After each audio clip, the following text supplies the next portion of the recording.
Hello everyone, so welcome back. I am Yashika and in this video we are going to discuss NCERT solution of chapter 2 Honeydew the Tsunami. So actually guys, मैंने आप सबसे last video में कहा था कि हम इसकी BX वगैरह भी सारी साथ में डिस्कस करेंगे, बट एक्चुअली मेरी जो हनी ड्यू की बुक है वो मिसप्लेस हो गई है. So sorry for the inconvenience, but आज हम NCERT क्वेश्चंस डिस्कस कर लेते हैं. पर जैसे ही मुझे मेरी हनी ड्यू बुक मिलेगी आई विल मेक श्योर कि मैं उसकी NCERT BX जल्दी से जल्दी डाल. सो आज क्वेश्चन आंसर्स करते हैं, फिर NCERT भी करेंगे. So let's get started. When he felt the earthquake, do you think here he is Ignatius? Question number 1. Okay, after the tsunami struck.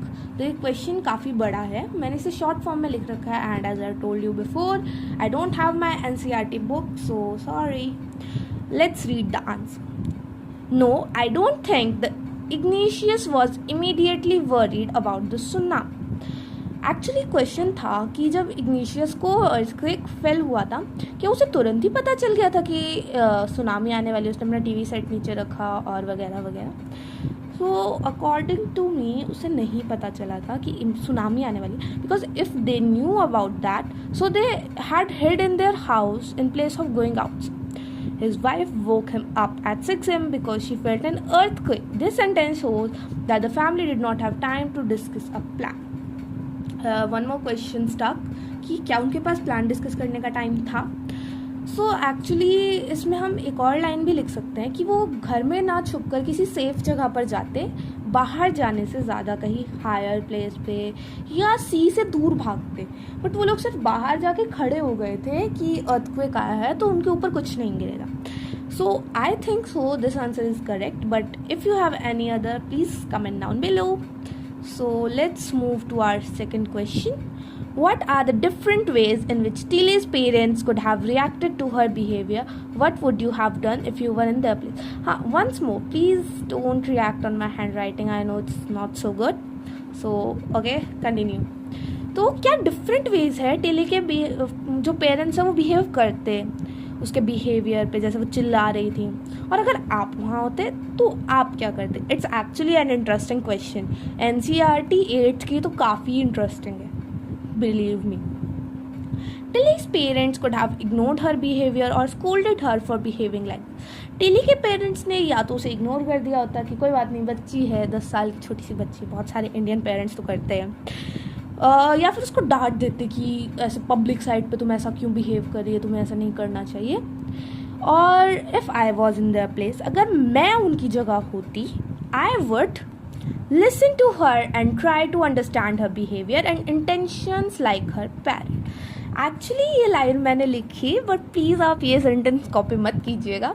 Actually अगर कोई सोचता है कि हाँ मैं उनकी तरह ही बिहेव करती तो श्योर, बट अगर आपको लगता है आप टिपिकल इंडियन पेरेंट्स की तरह बिहेव करके उसको स्कोल्ड कर देते या उसको मारते या उसको इग्नोर कर देते, सो प्लीज़ यहाँ पे ट्रुथ लिखना. Okay, so let's move to the third question. हाँ, इस लाइन का मतलब है कि मैं उसके पेरेंट्स की तरह ही बिहेव करती, जस्ट थोड़ा सा मॉडर्न इंग्लिश का तड़का. Okay, let's move to next. If Tilly's award was to be shared, who do you think she should share it with, her parents और हर जियोग्राफी टीचर. अगर Tilly का award share होना चाहिए था तो किसके साथ, पेरेंट्स या geography teacher.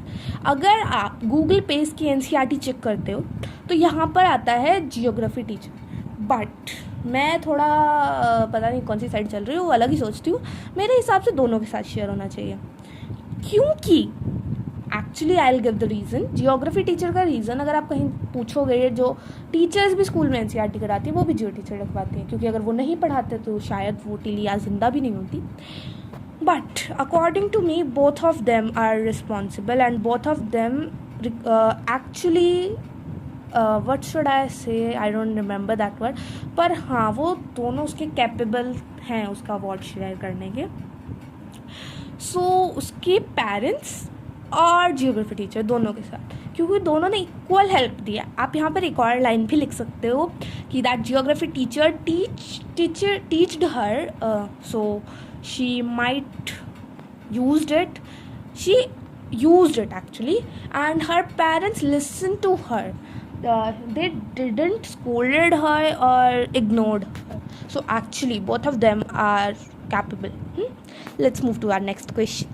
What are the two different ideas about why so few animals were killed? Tsunami. Which idea do you find more believable? Actually ये वाला क्वेश्चन है, ये वाला मैंने आपको पैराग्राफ्स पढ़े बिना ही समझाया था, but it's not so difficult. So let's move.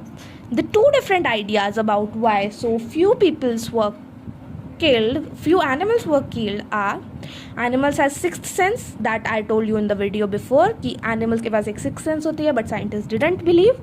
और उन्हें डिज़ास्टर का ह्यूमन से पहले पता चलता था. यहाँ पे अर्थक्वेक एंड सुनामी में लिख सकते हो कि मोस्टली उन्हीं दो का पता चलता है. So let's move to next page. Okay, they hid in their homes and a few animals climbed on the hill top. या जैसे हमने जू में पढ़ा था, वो अपने अपने शेल्टर्स में चले गए थे, और कुछ एनिमल्स अपने घर में कुछ ऊंचे ऊंचे पहाड़ों पर चढ़ गए थे. ये सिक्स्थ सेंस को ही रिकॉग्नाइज करता है. तो मेरे हिसाब से दोनों आइडियाज़ बिलीवेबल है, मैं दोनों को ही चूज़ करती हूँ. सो हाउ आर मेघना एंड अल्मास स्टोरीज सिमिलर? उन दोनों की स्टोरीज सिमिलर कैसे है? मेघना एंड अल्मास स्टोरी सिमिलर है क्योंकि दोनों ने अपनी फैमिलीज़ खो दी. आप प्लीज़ उसको रिमाइंड करते रहिए. लाइक आपको याद होगा अल्मास की जो फैमिली थी, वो उसके दादाजी के सर पर भी चोट लगी थी, उसके पापा बचाने गए थे, आंट और उसकी मदर. और मेघना 77 अदर लोगों के साथ बह गई थी. You should remember. हाँ, और दोनों ही सी में एक वुडन डोर या वुडन लॉक को पकड़कर सरवाइव किया था. वो दोनों ही स्कूल स्टूडेंट्स थी. दोनों को ही हेलीकॉप्टर ने रेस्क्यू किया था, और दोनों ही आज तक ट्रॉमेटाइज्ड हैं, आज तक उस सदमे से बाहर नहीं निकल पाई हैं. Good, okay, bye. So here our question answers completed. Once more, sorry for the inconvenience. If you like the video, share it, subscribe it. Thank you so much.